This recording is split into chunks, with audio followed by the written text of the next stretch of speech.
Praise the Lord. Hallelujah. Vi ia le ali ia whaatalofa le nei vaengo le fiafi. Ia ile aingo le atua. Mawhai o na mo le avanoa e whapena no tato to e mafuta ai le nei vaengo le fiafi. Whaatalofa maofa alofa atu. Ia I woma paanga. Ia le tato au nanga. Ia ma le tato polo kalame le nei fiafi. Ia ua whaingo ina o le Maapupula o le Faaolataga Keriso. Ia o le nei fiafi talitonu le whaamoemoe o le whailaunga ia o lo whapena o na manuia ia maato atoa le leile alofa o le atua e totono lo ainga ia maise ai foi ia so se mea lavo e iai ia whamanuia le atua i lau mafuta le nei fiafi ia maawani o tatou whaia nei mea o se vi ingo le tangata. Praise the Lord. Ia tatou whaia uma nei mau maenga manei mau au nanga manei vala awina ia wasi vi ingolo tatou atua tolu tasipa ia se tatou amata se tatalo le ni fiafi ia ono tatou fai me fa solo ai lea pe ona masania ile tatou polokalami ia oelo matou atua matou fa fo ile fa fetai me le vi inga ia te oe ia ono mafai fo ia ona maile soifua moli maile soifua sio matou ainga nei ia mai se ai fo itama ia ole ono sai me le fa malolosi ia ala I au nanga le nei aso ia o fuafuanga sa ia le tangata o ngā luenga o ngā le whanau ia me le tele lava o mea sa matou fewa iai peita iane le nei tu lalo matou tama ele mafai ona matou o lalo lo vi inga ona analesia no la wa fio ele mafai fo ona matou o le nei taimi ma le whaatau no wina lo matou bala a wina pe ona iai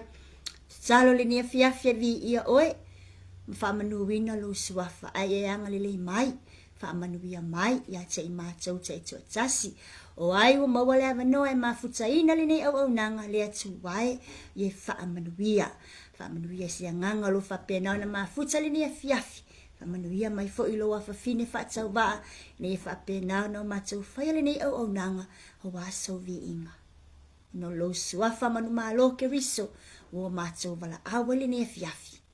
Amen. Amen. Praise the Lord. Hallelujah.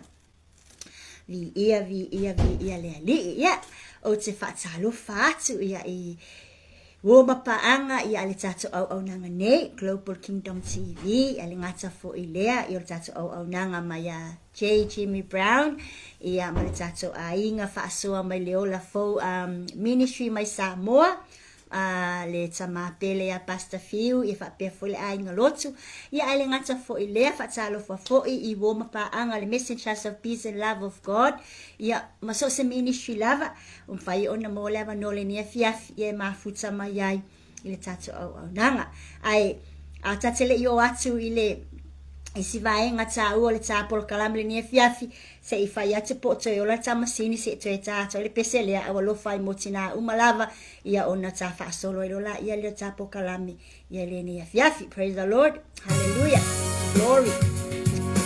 Praise the Lord. Ia awa lo whatuai motina umalava au ta pena ai ia mole lato wasasa hapitoa ia to all the mothers ia this song is for you. Pamaduia ilo wasasa malau ta penanga. Praise the Lord. Hallelujah. Praise the Lord. Hallelujah. Vi ia le ali ia fai lava maleanga mai le internet. Praise the Lord. Praise the Lord. Hallelujah. Vi ia le ali. Glory Jesus. Amen. Ia fa malulu watu. Ia o te iloa ia o le te tau le tā pese ia ono fa le tonu mai foi. Fa le tonu mai le tā internet. But ia tatalo ane ia fa pena ona fa lau mai e le ali ini awala ia awale tā pokalame le ni fiafi. Ia o te iloa ia a fai o fa le tonu lea ia o te iloa ia se te try atu le pese lea po okay mai ia ona sa fai me fa solo ai lea. Praise the Lord. Hallelujah. Glory Jesus. Hallelujah. Praise the Lord. Yeah. Sa atu pese lea.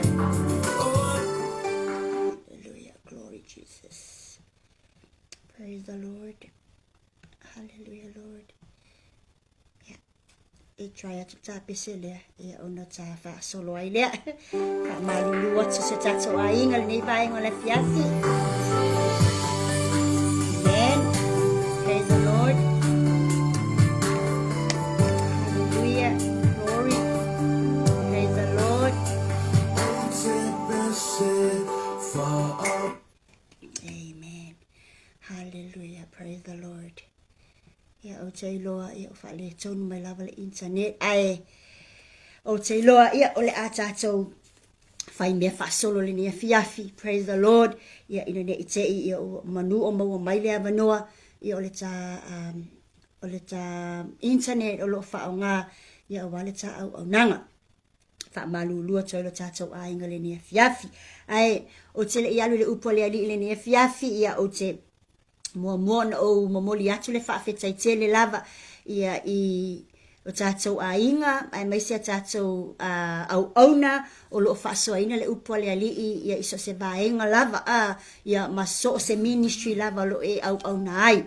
Totono e kalesia, ai mai se foi, ia totono foi o a inga, ia po fea lava le neila lo langi, o e whaasoa ina ai, ma e tufa ina ai, ma e au auna ai mo le ali iso se mea, ia mamoli atu le whaafetai te le lava, on au aunanga iso se taimi. Ia i taimi o le maua atu nisi au nanga, ia ono lo fea ngai mga luenga ma nisi fe o fuafuanga, ia ai o lo silafia le ali le loto, ia o lo whapena o na mafutaina pea i le tapua i atu, ia matatalo atu, ia mashea le polkalame, ia o fea ngai ai o tau ma le vala awina. Ia le nei vaenga le fiafi au te iloa, le ata whasolo atu i sina upu. Whapena, fo i ona tapena le nganga o le atua, ia mo oe maau, ia wale tasa walinga ina ia malosi, ia mamawa apea le tasa walinga o le o iai nei. Praise the Lord. Hallelujah. Ia o te iloa o le amawa mai se tafa asoa, ia i le tala lea tupu mai le evangelia lea mareko, o tala fo walau iloa malau si la fia le toa tele, ai tau lava ina o tātou toe whamanatu ina yo tātou loto, toe tala noa i ai, ma toe tātou whetu wha i ai, ina ia whapena ona whamalolosia i pea ma finaua i pea o tātou tangata, ina i o tātou whamalolosia i pea mo lea lii malona finangalo. Amen, praise the Lord. O le tala lea anga i le supa, i le tangata mai, lea sa whapea o na fata e nisi, o ana wo ia po nisi fo o tangata e toa wha i a Yesu ina ua silafia Yesu o lo o iai o ile nofoanga o lo o iai. O le tala lea, o lo o wha manino le le wha matala ina mai e le tusi lea mariculum ta upuelua. O te tono fai upuna tasanga le se fulu lua pe te lo fai naua no fufale ya satu ya maa lea tu langa o lea tala. Ai mana e foi pe amose tai me te toe tala noa ma toe fai tau iai ia ono toe fa popo ati lea o le mana o le nganga o le tue fa malama ati li pea ia ma toe fa popo ai nisi va enga taua o te tau ono tatou loa uma ia ma tatou malama iai. O le wha malolo ina o le supa, e Yesu, ia ma ua wala au lia levi, ia ma o mea e le sa i le sa pati. O te iloa, o te fia whaasoa lava i le vaenga tā ua lea e tā ua ai, ia le fata ina o le tangata mai e nia li ipo ni tangata se toa wha ia Yesu. Le lau whai tau watua nai whai upu, tau na a mata ai la tātou whaasoa. Ai tātou ti whaasolo solo pea inisi o vaenga o loo tā ua. Whaapelo lelo a mata mai i le whai upu mua. Ua mawai si aso. O na toi mali watu lea o ia i kapana umi. Ua ave fo i le longo, ua iai o ia i le fale. O na poto, loa mai leo tangata e toa tele. Ua le toe ofi lava i se mea e lata le whai totoa. O na fola atu le e ia le upu ya te i latou. A ua o mai nisi ya te ia, ua au mai le tangata supa, o loo fata ina mai e le toa wha. Praise the Lord, hallelujah. Ua lema fai foi i latou o na whaalata atu ya te ia, a wale motu o tangata. O na latou tatala leo le ufi o le fale sa iai o ia, ua whaaso sofa iai, o na latou tu ifo ai lea o le moenga o ta oto ai le supa. Amen. Sei whangata mai nā tatou a mata ai. O le onga o le awaenga i e toa wha e fata pe si i atu le tangata wa mai ia Yesu ina o latou whaalongo. Ua ia Yesu le fale. Praise the Lord. Sa iai nai whaafita uli na vaaya e tangata i e toa wha. A o latou tau mawhai e ave ia le tangata mai ia Yesu. Mua, whai mai. Ua le mawhai o na whaalata atu i le moto tangata wa toa tele le moto tangata. Ua le ofi atu waile le si inga atu ngo le tangata mai. Whai mai mua, wa latou tatala le ufi o le fale sa iai o ia. Longo wingo o le roof o le fale sa iai wa tatala. Ona sosofa lea iai, ona latou tu ifo ai leo le moenga, o ta oto ai le supa. Praise the Lord, hallelujah. Whai mai, ua sila fia Yesu lo latou whaatua. This is referred to the four people. Le sao latou fata ina le mai a Yesu. Whai mai, ua sila fia Yesu lo latou whaatua. O na fetala i atu lea o ia i le supa. Lo watali ie, ua faa maa ngaloina au wangasala. Tatou whaangata mai ili nei taimi tatou talatala noa, ma tatou fetu whaai, ma tatou tō manatu fo i ai ile, ma tau tia fo i ole fe au lo o momoli mai mo i tatou. Tatou mawhau, every step we take in life, so se vai panoa lava le nei o langa tātou te o laina. Mostly we influence by the company that we keep. O se si ona whaupunga whawhaingofi. O so se vaenga lava ma so se vai panole o langa lo tātou wolai. E ei lava taibi na e whaalave la vea ai la tātou wola po la tātou po le tātou mafutanga. Ona o tangata ia po le li o lea e li o ina i tā ua. Praise the Lord. Hallelujah. O seisi whaamatalanga whaingo fie wa o ina mai ai fo i lo nei tangata whaatau waa. Ole o langa, ma whaafita uli, ma mea te tele, ma so se meo tu lai mai ai. E iei lava le teimile na e whaalawe la vea pe influence ai ia le tangata. Ona o lo o i au tafa o le tangata. Po o lo o a company ina, lau malanga po lau mafutanga ya po le si o manga fo yo lo e yai o so se fai upo fai ngofi the people that close to us, the people that surrounds us. Praise the Lord. Hallelujah. Pe ona faata mai ele tusi le amareko this paralyzed man po le tangata mai lea. Praise the Lord. Hallelujah. O lo ta ua to tono le o le tusi pa ia po le mai supa fai mai. He was blessed by four people, 4 friends. Fai mai ua whaamanuia ina ma whaamanga lo ina ngasala ale tangata mai lea. Ona o tangata e to a wha ia sa la to fata ina ia Yesu. Praise the Lord. Hallelujah.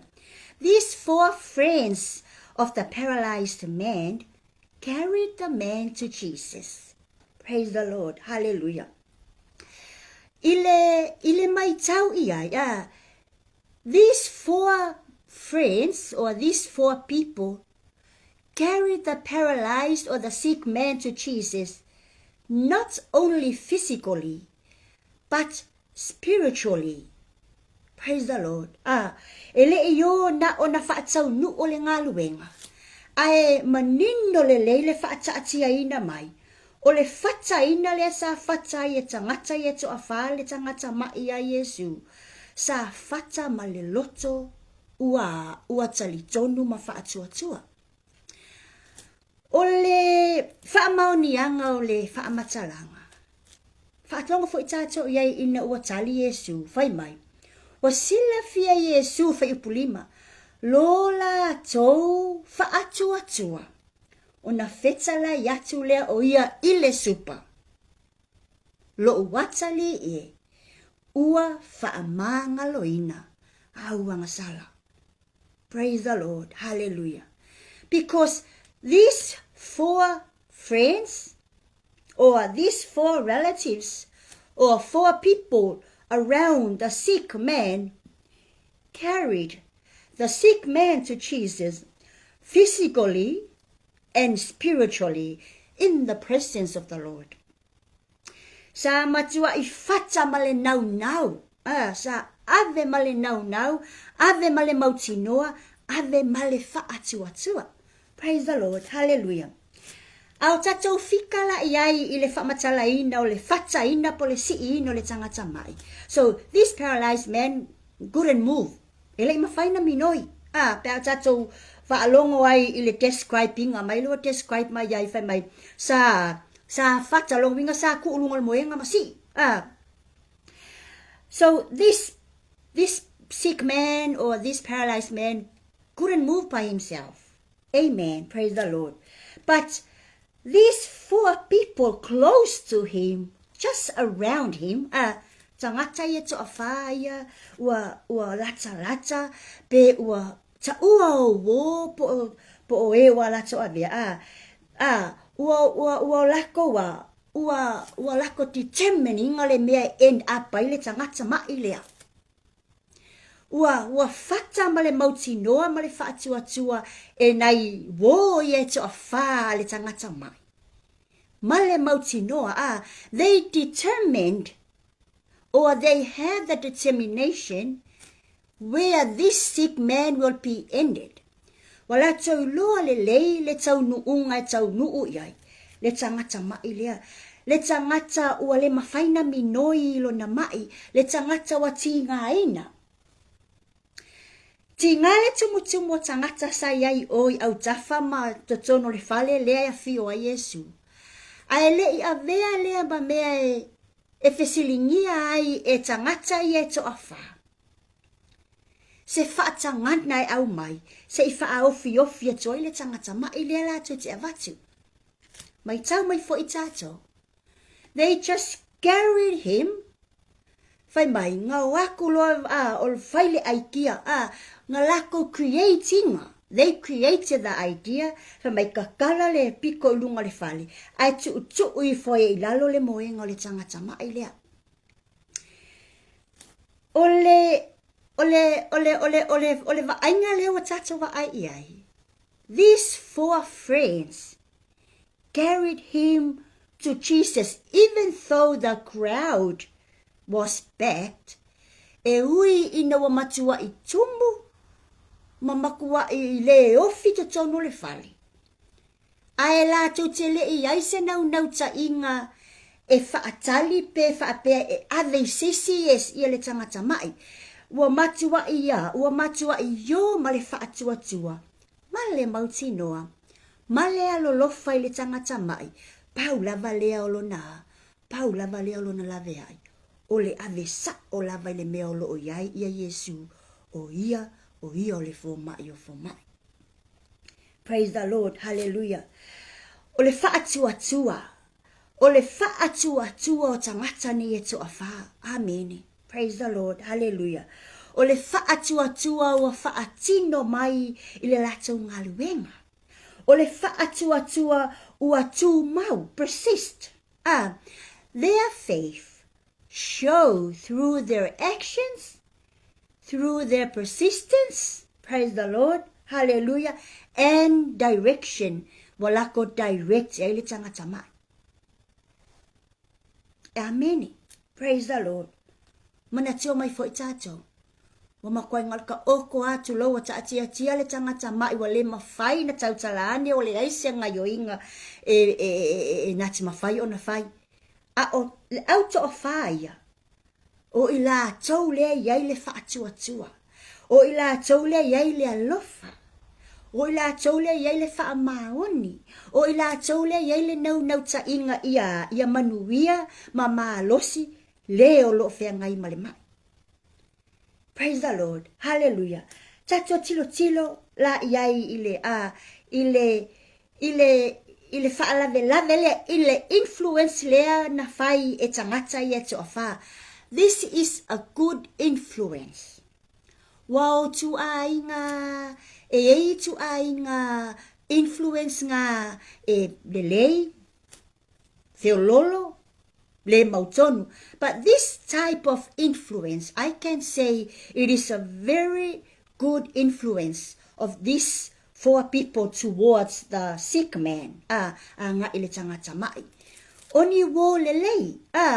Oni wo lo ia ile whaatua tua e mana o e tata ile tangata wa mai. Le tangata wa mana o mia le fesosoani. Le tangata wa le iloa. Le tangata wa mafatia. La hena unau lako kio e fata ya Yesu le tangata mai lea ina ia malolo mai ai. Na whaau ngalo la tau whaatua tua. Na whaau ngalo la tau whaatua tua. Na tu maulo la tau whaatua tua. Na sao le leila la tau taita inga. They direct the sick man straight to the healer. Straight to the person in maua ile fesosoani. Amen. Glory, hallelujah. Tato tilo la iai. Praise the Lord. Hallelujah. E iei le teimi e whape na ona tato iai fo leolanga. Pe akaku kikilo iai. O tato tangata mamai. O tato tangata le ato le malosi. Ile tino male whaleanganga. O tato tangata le lopo le hale mea la awhai pe ho o mai whai ngata amati ngā. But look at this relationship. Look at this surrounding. Look at these people. The 4 people or 4 friends and the sick man. Just look at them. Makakukikilo yay ililako mafukanga. Ua shape e wō le leia le movement e kakau o mawhai mo le tangata o mawhatia. Amen. Hallelujah. These 4 men or 4 men, these 4 friends shape a good movement. Shape a positive movement for the sick man. Hallelujah. Praise the Lord. E whaape nā fo le nau ta inga o loo tau mawhai, le upua le atua i tatai i ai tātou. Amen. Hallelujah. I le tātou no nofo ai le neio langa, no nofo ai ma tātou mafuta ai, ma wō ma a inga ma whanau. Amen. Praise the Lord. E le taimi, influence ai tātou o tangata i e tātou te mafuta. Praise the Lord. E le taimi, e whaalawe la vea i tātou o no tangata i te mafuta, pe o no tāua. E yele tu ainga influence positive, e yele tu ainga influence negative. But o le whate ta inga le leile au mai e le tusile a mariko mo oi mau. This is a good example of influence e tatau no tātou whaia. The 4 friends with their sick friend, they carried him to Jesus. Instead of carrying him to see another doctor or see a healer, a traditional healer, nga ele mafafo nga lako si mafata ya Yesu ino whaalongo o ya Yesu le fale. Fai mai, le moto tangata wa tumutumua ele iai lava se popole o wo ye tofa, po tangata ye tofa, ale al tangata mai. Na o lava malfa atua. Praise the Lord. Hallelujah. Nga faile move le lei. Nga faile nga luenga le lei. Lale lako move nga fai. Kumu kangaka, faile aikia. Kakala piko lunga fale, ai ku uifo ilalo le moenga. Leka oko le lako bole mai. Pole latu tangata le mai. Praise the Lord. Hallelujah. E whape nā fo I la se nau ta inga o lo whape nā o na tau mawhai le upua le atua e tatai I ai tātou ia tātou mafutanga o lo whai nei. Amen. Hallelujah. O te iloma mauti noa. Le ai se taso I tātou e le o mafuta ni mafutanga more than 2 people. Te tau na fo lo ainga, nai mawailau mafutanga. Te tau na lo e kalesia, nai mawaila wo. To tono lau ngā luenga, wherever we are, e iai lava relationship o lo tutupu to tono so se mea lo tātou iai. Amen. Ma nei ai o le melewa o le fe aulewa au mai. O lo circle le nā. Ai au te whainga luenga, wa iai tangata to te mafuta. Ai alu le ka ele lotu, wa iai tangata to te mafuta. So se mea lava te iai au te whaatau, there are some people in your circle. E tangata li ina, o e tangata to te tu whaatasi, e tangata to te iai whaatasi. So se mea lava te alu iai. Praise the Lord. Be like these kind of friends. Be like this kind of friends in your circle. Avea ita ua, avea ita tau, o tu ainga wo le leipo o wo ia I se mafutanga o lo o tātou whaia, mo lo o tātou iai le teimi le nei. Ele ingatai na whatai o ia Yesu le mai. Ai sa o lato ta pena ina foi ai kia le lei, ina ia overcome le whawhitau li le tupui o, le al whawhitau le tupui o, tumutangata. Ai longa mosia vangoa, o le fale, wala ikiki wa o lungo le fale le kumu. Whapela ko, e le kai fo ia le lako wa. Le lako whatua ma le lako wa, le lako whai wo le lei. Le lako wa lo lofa le tangata mai. Le kangaka pua ngā kia. They shape this person to become a good person. They shape this person to become a healthy person. Amen. Whapena umalaval no sa ingol ngalu bengolo tato ngalu lue mamafutai. We need to shape good moments for other people. We need to influence other people with positive encouragement. Hallelujah. E loa se tasi o tau mafuta malua mafuta to tonu so se mafutanga lava ngali tonu whanau mainga e sila fia ma e lolo o iai se mai se whaafita uli se ti ngā se puapua ngā i se olo o tau mafuta ma e mafuta iai. Carry him or carry her to Jesus. Make a move. Shape a move. Inga ia whapenga kako kakai le tangata leo mafatia ya Yesu. O inga e whaeloa mai ai, o se mafutanga le lei tele matangata ia tau te mafuta fatasi. E le lei e alolofa. Ai whaasilisilo na whaatuatua i le atua. Wao le whaatuatua la wali ia sa la kou whaka i le mai a Yesu. So, not only they shape our movement, but this kind of friends in this circle shape good thinkings. Le leile mafaufau. Ma neia ia o le whaangaio inga o le mafaufau o lo whaatuatua i le atua. Amen. Hallelujah. O ina foi e whamanatu mai ia te i tātou. Tasi le me tāu e tau no tātou whaia. O ai o mawhatia e kakau ia kākou o ngā kākou whaia se move le lei inga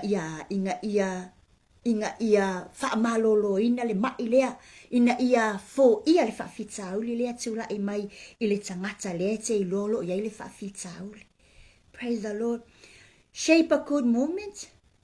Shape a good thinking and shape a good or priorities. Shape kako ka ngofe faata ma faatino faangalue mai le mafutanga mafana ma le mafutanga le lei ai ia loto ia le faatuatua ia te itaua tata ila wo ngai ke iloa ngai mafakia ngai kinga tata ia Yesu si I mafata ia Yesu awang ifaka I sesi kangaka. Awang ifaka I lalolangi but carry your friend, carry your family, carry whoever you know has a burden, carry him or her to Jesus. O ingai ka umayai, o le mafukanga le kako ke whaia, o le mafukanga whaatua I le atua. Wawala nga kupule ave ya Yesu o le mai, because these 4 people or 4 friends have faith. They had strong faith in God. They persist. And when they direct a person to Jesus, ngahave male maukingoa ya Yesu o ie whaamalolo inga le mai. Amen. Hallelujah. So ainga, let us influence other people through healing and clarity. Kako woi ave kako kangaka mo kako wo o kako ainga umolo o mafakia le ngaka I mai o le tino o mai o le nganga ma mai o le mafaufau ma so se mea o mafati ai kako wo e fata I le ali fata le fa malolonga fata le fa mani nonga o le ola with Jesus o lo clarify umai le fa malolonga atoa with Jesus ele ngata na fa malolo le tino ai au pito silio na whaamalolo le anganga. Whafofonga fo I tātou I le tali mai a Yesu, whai mai, lo o watali I ua o whaamanga lo ina o wangasala. Amen. Praise the Lord. Hallelujah. Bi ia le ali. Mea nā le whamanatu mai fo le mua le korinito, a lo na mata upu se 15, a o lo na whai upe tolu se 13 whaapelo na whai tauina. Awane I whaasese ina o tau. O le whewai ma a mio leanga. E leanga. E leanga ai a mio lelei. Praise the Lord. Hallelujah. Check your circle. Check your surrounding. Check our families, our church, our ministry. Hallelujah. Praise the Lord. Fe mai ia tusile a Paulo. Fe mai, auange I whaasese inga kākou, auange eva aia koe maile, le tangata le tau te mafuta se itulou, auange eva ai aku I lau seko lai le kangaka mai, o nga whaasese inga le lo mafofau e ke leka lia inga. Auange eva ai aku se kangaka lai mafakia I kokongo se si o manga e iai, o nga e neglectinga lea peke distractinga. Amen. Hallelujah. Fe mai, auange I whaasese inga kākou pe aka kova ai aku I whaafikau le kula I meles kangaka. Praise the Lord. Fai pelea, fai la oe lava natura, fai la oe a mio. A fai e whakua la wa mio, a fai e alofa la wa mio, a fai te tali tonu ya Yesu ma la wa mio. Then, auange I whaasese inga oe I wingo kangaka mio leanga. Fai lau ngā luenga ngai fai. Fai le me masai ngai oe. Ai whaatio lea li e ola ili kangaka leanga lea ma kangaka mai lea. Carry that person to Jesus. Hallelujah. Praise the Lord. Li ia lea li. Fai mai. Awa. Eke whaka ua lole le leanga o le tangata. Ma e le fia iai. Ma e distractinga. Ma e neglectinga. Ma e wa ai mo lalo iai. Longa winga. Ele aise au ngā eke alu wai lea lii ma e fai mai o wa e sila fia Yesu, wa e loa Yesu, wa e malamalama le upu. A lea eke le o faya se ngā luenga e kakaunga e faya mo le kangaka mai lea. Amen. Hallelujah. Fai mai Paulo. O le feo ai ma e a mio leanga. E leanga. Ai e leanga ai a mio. Ai a mio le lei. Fai ala oe a mio. Fai ala oe la oe me ke masangei oe ia. Amen. Hallelujah. Ye e lo foi la. O tangata le ko ke feo ai whaakasi mo kou ngalulu e whaakasi mo kou mafuka whaakasi. Praise the Lord. Hallelujah. Fe mai. O kangaka e kakau o ngā yeile whaatua i lea li. Pe o tangata ye te o whamale la to ave ingo kangaka maile I a Yesu. Praise the Lord. Hallelujah. Praise the Lord. Vi ia lea li. Awa fai mai, a whaapea tātou te ave ia Yesu, ia o tātou a inga, o tātou wō, masa o se tasi lava, mai se fwini a tātou whanau, a whai tātou te ave ia Yesu, fai mai, alu malou whaatua, aweke alu pio le alu kangaka mio leanga, leanga e leanga alu nga ia mafofau, awanga le alu whaafolinga, amene. Ia makua I tupu lau whaatua, ia tupu fo I lau ono sai, ma ia e mauti noa lelei. O Yesu, o ia, e mau ale wha amalolonga, o le mawhatianga lea, po le mai lea fia ngai mali tangata lea. Praise the Lord, hallelujah, vi ia lea li. Not every friend leads us to Christ. E leo wo umafoi e avea I tātou ia Yesu. Amen. Hallelujah. Some friends, ele kei mi e kako kangaka ko I whakasi. Ele kei mi kau ke whea kai whakasi. They laugh together with us. O kako ke kadkali e whakasi, kako ke fia whakasi. But secretly lae ese fo ialo nganga lae aka maya ya ke kako. Ele o manga o mia lale ku ai ngā wole ngā mase mafukanga le ngā. Those kind of circle e kakau o ngasiaki le lei foi le ku ai ngā aka le aka kuai le skanaka. Ie le kaimi e aka mai le sia oe mafia mai a oe physically, outwardly, a o kokongu. Ele o ngau e ave oe a Yesu. Amen. Hallelujah. Ele kaimi kau ke oloi whaafika auli, akalesi. Ele kaimi kau ke ngalulue mkako wo whaakasi makako wo I me whai, mkako whai me whaakasi. Ele o ngau e ave o ia Yesu. Praise the Lord. Hallelujah. O le ngau inga just laugh together. O le mele nau ai le whiau leo au mai. E kakau o ngā siaki le circle le ke ola ingai ka ngaka ia. Amen. Ye e lo fo le atalai atamai ai lau wo ya te oe, po o sesi lai ke lua mafuka. Ye e lo fo yo nga winga lai faali mai ya ke oe. A e loa o ye ngi winga e kakai oe ya Yesu. That is the circle that it matters. A fai ke loa o le wonga le aka fia fia umaka ape. Le aise ngau ngau ka inga e kakai oe ya Yesu. Inga ia e loa le fa malolonga mai e loa Yesu malona lele. Then those kind of friends e kakau fo inga ko fai keke yai. Amen. Hallelujah. Praise the Lord. Vi ia lele.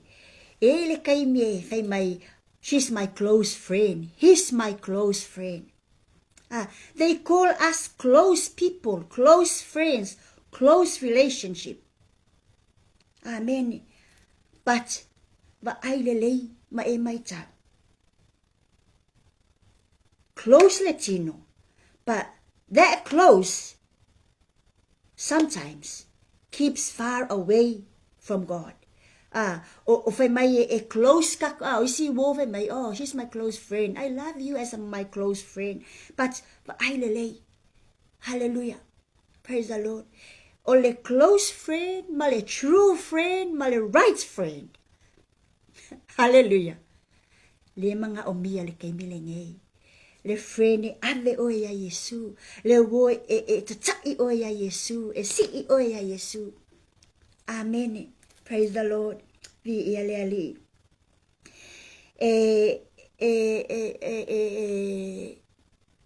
Au tato join le wrong crowd of people. Au kako wo le me ele o sa o tanga tala tato te o yai. Ele ngaka inga distract ka ko pele ngaka inga fa kwa ngai ka ko e ka ngaka la. But ole ale mela atupu le mafutanga ma ole mafutanga. Ole a fa ale anga ina le mafutanga ma le atua. Wa growth pe ole a fa ale anga ina le mafutanga ma le atua. Amen. Hallelujah. Praise the Lord.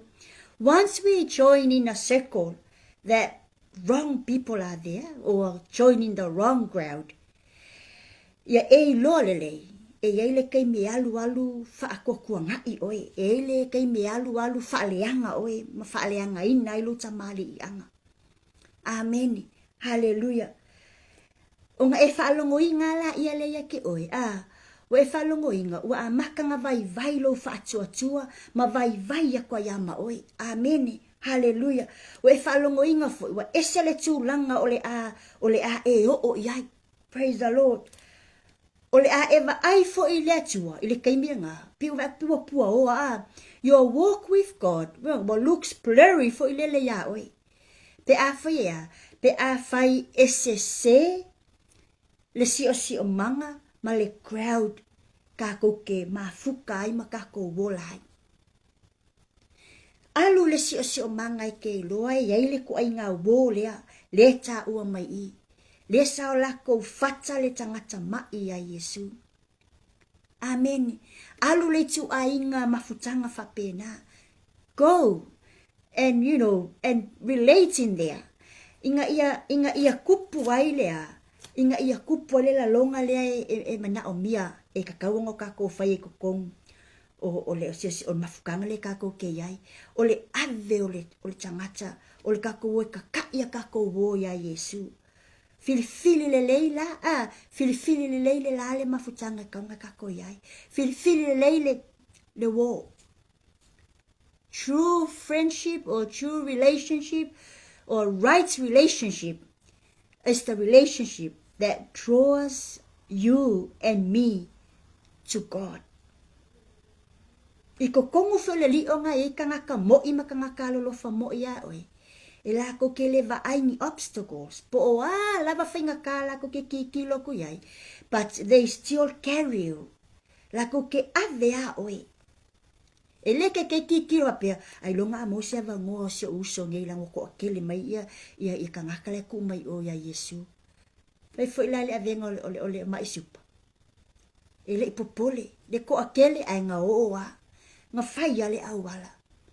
I share because these 4 friends are true friends of this sick man. Hallelujah. Lako ke lei whaangalo inga, pe lako ke lei vai mo lalo ia ili kangaka mai. O le lako wo, le lau ke mafuka, ele vai mo lalo ia inga lako wo a ave. Nga kau muu.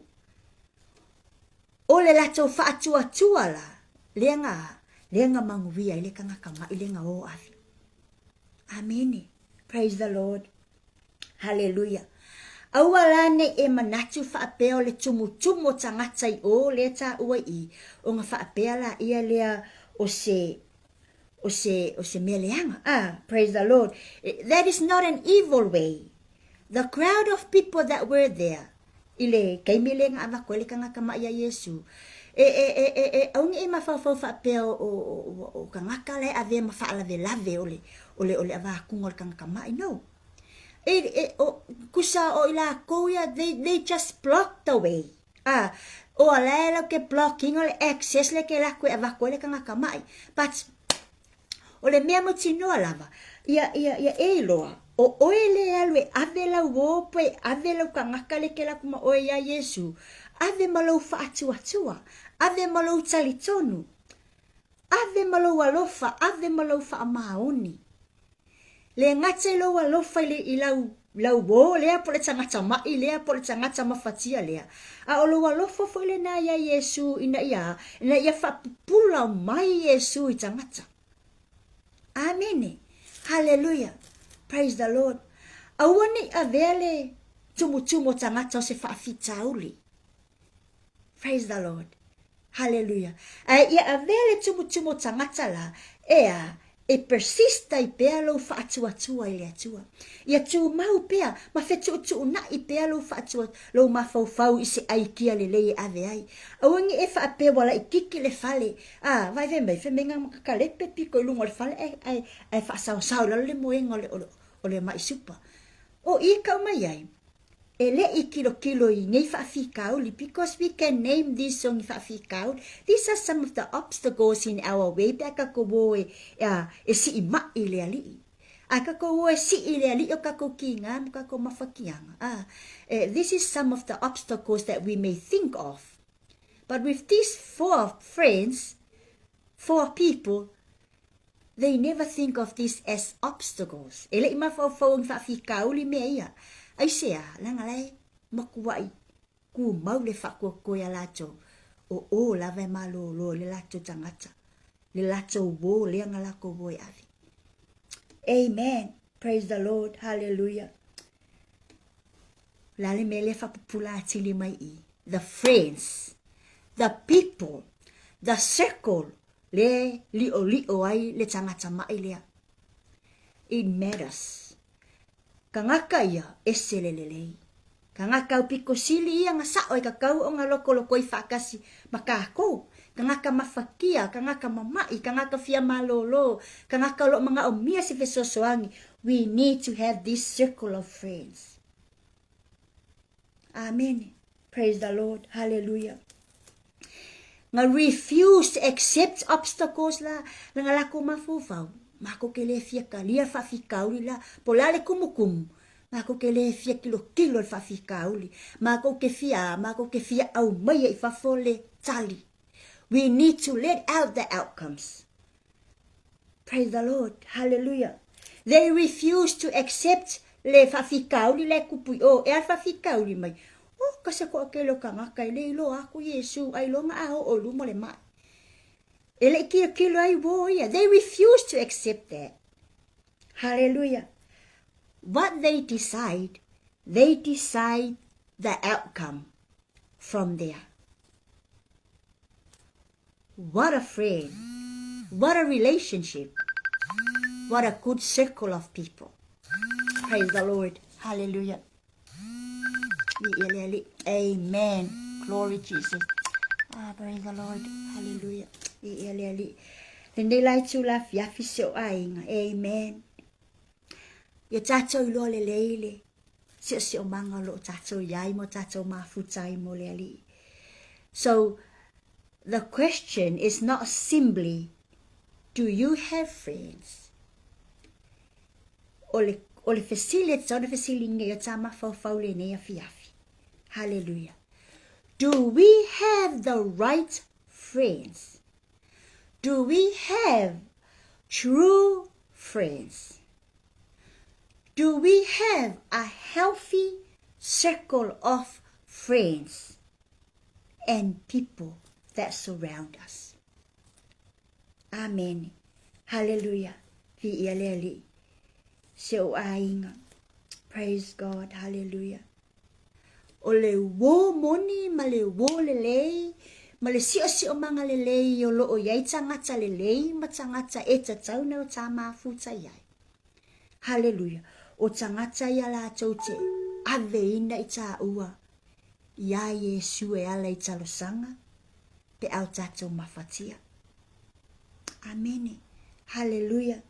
O le wo lelei, ma le mafutanga lelei, ma le sio manga lelei. O ina o lo whaeloa mai ai. Ni tangata. O lo mawhai o na latou wha manatu mai a te i tātou. Le upu a le ali. Le upu a le whaola. Le upu moni a le atua. Hallelujah. Praise the Lord. Li ia le ali. O wo lelei. O wo ia po tangata ia. La tau te mawhai o na wa ai mai a te i tā ua wha malolo ina ia ke wiso. True friends are the friends that see us healed in the name of Jesus. Not in the devil's way. Amen. Hallelujah. O wo moni ngā matangata moni na e tatau ona maua le tātou mafutanga. Mawhai e se mafutanga lelei. E tupu ai fo le mafutanga ma lelei ai. Le sio manga tātou te iai. Hallelujah. Praise the Lord. So ainga le ne afi. True friend doesn't want us to stuck in the sickness le ka ke iai. O le wo moni ma le wo lelei. O le wo lea e le mana o i kake kuku e pe makango ngofo pe i le loto yo anga sala ma fa fitauli. O le wo lelei ma le wo moni e kakaunga mera ya ka ua. O le tangata lea e ave ta ua ina ia fa malolo ina Yesu. Tangata e tatai o e mau. Masi i ta ua ya Yesu i lona fa atua. Amen. Hallelujah. Praise the Lord. By the end of the day, a true friend is not the one that make you laugh the loudest. Amen. Hallelujah. Praise the Lord. A true friend is the one that helps you walk again. A true friend and a true relationship is the one that helps you to be close to God every day. Amen. That is why our circle matters. Pe a sao lelei, matonu lelei. Tangata to te loto i whaatasi, matonu nofo whaatasi. Amen. Praise the Lord. So ainga. It's not just about sharing the laughter. Ele ngaka i ngā le wo lelei. Ele ngā le whea kai whaakasi, ma ai whaakasi, ma whainga luenga whaakasi, ma fia whaakasi, ma loloku whaakasi. Amen. Hallelujah. O le wo moni, ma le sio manga lelei e tauna mau ni tangata moni kako ke whaawo, ma kako mafuka whaakasi. O ka ngaka i e mga o, e whesosoangi mea kako, nge kako koe kuku. Ia kako koe whangau fo winga, ma ia kako ma ia kako tuli matai pea le atua, i mea uma kako ke whaia. Amen. Praise the Lord. Hallelujah. That is why the circle we choose to live matters. Amen. Hallelujah. So ainga le nea fiafi. Ia vea i tātou, pe yo, kangaka ye ko afanga avele kangaka mai ya Yesu. Ave le presence o le atua. Aungi I kama faye ave Ya pai mala fai. Lai ka mafai avela la ko kangaka pole la ko wole. Se yo ole mamalu ole atua. Ma ia ko ifa malo loai. Ya ma ia ko fai foi la ia le lofa tu no ole atua. Amen. Hallelujah. Praise God. No matter what the cost, if you are a good friend and if you know how to choose the right friend in your circle, you need to have faith. Amen. Praise the Lord. E te tau o na yaile whaatua ya te taua. Ne ia whapena o na o tata tai atu. Amen. So se tasi.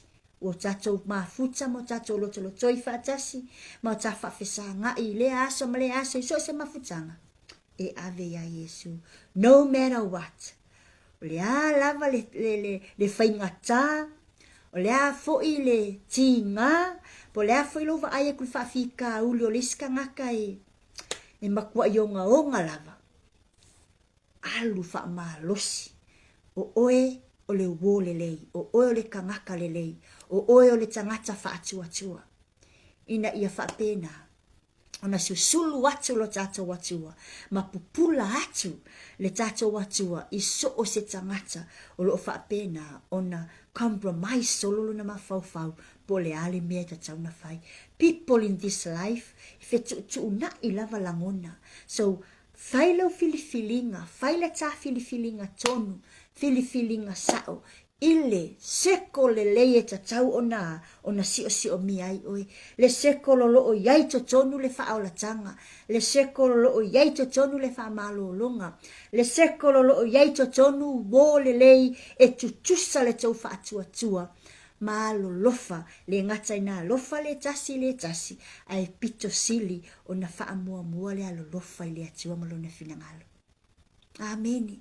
Hallelujah. Praise the Lord. Se o ainga o le nale ta whaasole ne afi. E le i whaatali ia wo ye to awha na lato si ia le mai ia Yesu. Se i au mai se whaatangana mai o e si i atu le mai. Pe se i au mai se whaatangana e whaavanoa mai se au wala e avatu ai. They would wait and they ele I ofa inga fo ya. They just carry him. They just carry him to Jesus. Amen. Hallelujah. Physically and spiritually, they carry their friend to Jesus. Kangaka ia e kakau. O ngā kaulia, ma e kakau o ngā iai kokong, o mafutanga ia, le e kakau ngō kako whaia mo le ali. Amen. Praise the Lord. So ainga le ne afiafi. Hallelujah. Direct lava. E sili akul kako wo e ka ipea. Ia, kangaka so se kangaka lava le kako ke role kako ke ngalue whakasi. Kako wo e ka inga le lei. Awangi e kako whapea ifu. Ka yaku ma. Alu kako wo pe whaili kako ngaluenga. Direction matters more than our intention. Praise the Lord. Hallelujah. Glory. Hallelujah. Amen. The directions is matters than the intention that people have. Nga oa, umakako mafau-fau ngai whaia nga ikangaka. Au ngi kako fika fua. If you are the right friend and the good friend of Jesus and of everyone, just carry the sick person. Amen.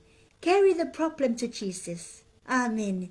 Ongi kako ngofo mafika le whaafika uli. Just carry it to Jesus. Amen. Hallelujah. Vi ia le ali. Ia le nale ta whaasole ne iafi. Se ua inga. Te talo ne whapena o no tātou maua ia tātou mafutanga o loo whai nei. I aso ta itasi, I totono a inga, I totono e kalesia, I totono ministry, I totono whale whai ngā luenga, wherever we participate, ia maua I totono tātou mafutanga na le tu ai ngā seko lea na wha matala ile mareko mo tātou le ni afi. Amen. Le ubo. Le tangata mafuta ma oe nai te iloa e tatai ina oe a Yesu.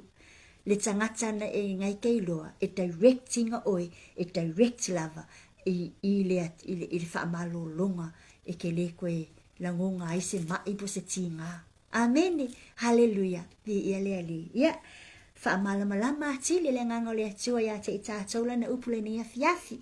Ai foi se upo sala pe se upo foi po se langona foi wale tauta mali ia whaama ngalo le au na ai tatala le nganga le ali whaamala malama ati le na upu sa tato faso i le ni afiafi. Just remind us that amen, your circle or your surrounding matters.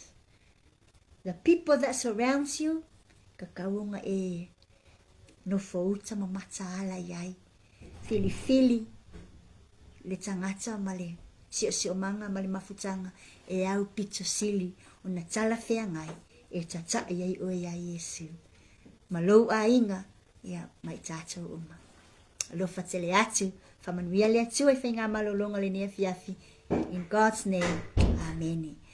Whaftai tele tamai lo whamalowanga le lei. Whapea nao na whaiwina lau au nanga le nea fiafi. Mato whafo le vi inga ya te oi o no lau upu. Whafetai anganga pa ia le feso soani. Whafetai fo iso a inga na mole ava noe ma futai nai le au nanga nei. E iai pea lau whaamanu yanga tama. Ilungo i mātou ta i tasi. Whai ngā malolonga la whenga iai. Whapea nao na iai lau whaamanu yanga malau puipuinga.